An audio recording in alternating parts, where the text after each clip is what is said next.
Daniel Dubois was doing Ali shuffles. He was bopping along to the music, he was dancing, he was enjoying himself.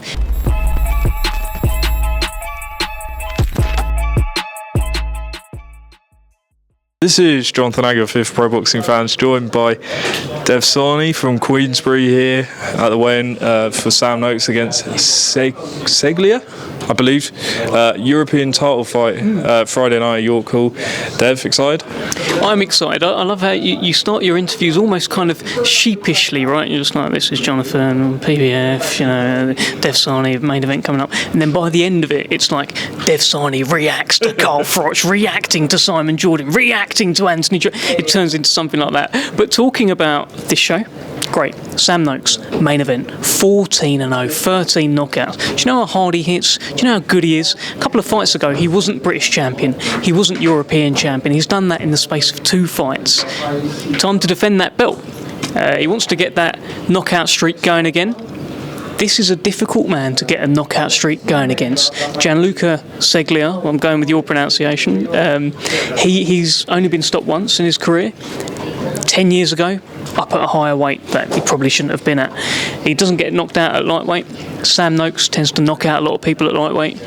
Yesterday at the press conference, Ceglia brought it. Gave him a little wink.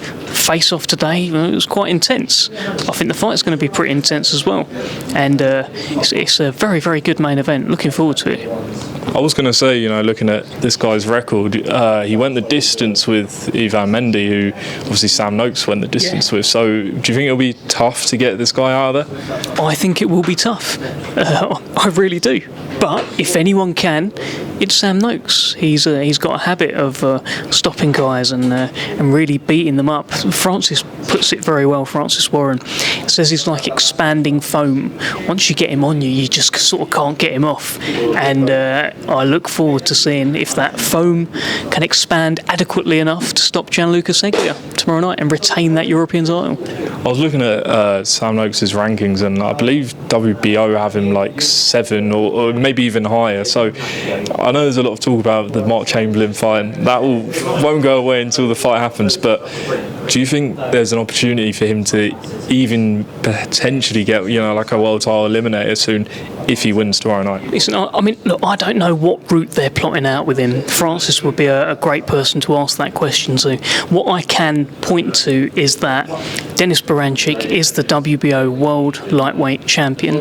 He beat Yvonne Mendy a couple of fights ago. He didn't beat Yvonne Mendy as well as what Sam Noakes beat him. So that tells me that Sam Noakes isn't far away from becoming a world champion.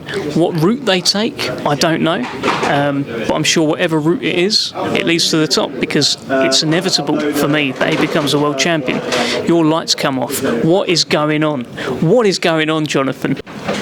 Just picking this back up with Dev Sahni. Lights got. That's because your light messed up. So forget James Lights Out Tony. It's Jonathan Lights Out Nagy off. Let's keep it moving, John. That is a quality name. Yeah, I'll take that. Dev, just want to talk about an interview you did with. But before we talk about that, the promo just came out for Joshua and Dubois. Tokyo Al Sheikh released it. What did you think? It's just unbelievable, isn't it? It's like every time a new Riyadh season promo drops, the world is watching. The eyes are peeled. They know something's about to land that's pretty special. And Guy Ritchie's involved in this one. It's just unbelievable. Boxing's always had good promos for the big fights. This is a whole different level. This is movie stuff. These are like film trailers, and it's fantastic. And you're seeing fighters like Hamza Shiraz is like a real rising star, and he's taking quite a role in that as well. Daniel Dubois in a bath singing Sweet Caroline. Who would have thought it? But it works. It's brilliant, and I'll be watching it back multiple times again this evening. Do you think that's kind of what boxing needed? These sort of different sort of ideas, promos to really appeal to new audiences? I don't think boxing knew it needed it. But it turns out it did, because these are just electric. Fight promos in the past, and really traditional fight promos, often they just build up the fights, it's just X versus Y, X training, Y training, X hitting a bag, Y hitting a bag. These are films. These are movies with plots and character and twist. It's fantastic. Long may it continue. Now, great interview that you did with Daniel Dubois earlier this week. Got a lot out of him. First thing I wanted to... He didn't want me to get anything out of him. After 5 minutes, he was like, "Can I go home?" So yeah. First thing I wanted to ask you about is, when did you see the change from Daniel Dubois? You know, he's a lot more sort of comfortable in front of cameras. For me, it was before the Usyk fight, but when was it for you where you sort of saw him come out of his shell? Because I think now, you know, fans enjoy him in front of the camera. He's quite entertaining, funny. When did you notice that?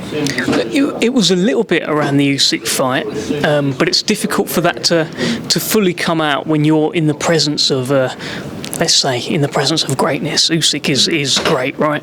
But around the Miller fight, where Miller was sticking it on him, calling him all sorts of names, saying what he was going to do to him, showing him up, or trying to show him up, it lit something in Daniel Dubois. And Jarrell Miller has helped take Daniel Dubois up a level in terms of trash talk, and he's having fun with it now. It's brilliant. Every baby has a daddy, and I'm going to beat you like I'm your daddy. And then they started playing Daddy Cool. It just added so much, and he was great with Hrgović as well. Hrgović was much meaner. Miller was doing it with kind of tongue-in-cheek, right? Hrgović was just being mean and nasty to him, and Dubois was mean and nasty back, and mean and nastier in the ring. I love it. I'm looking forward to the remaining build-up for the Anthony Joshua fight. There's needle there now. You can see that. I'll smash this chair across your face. You can't intimidate me. Love it.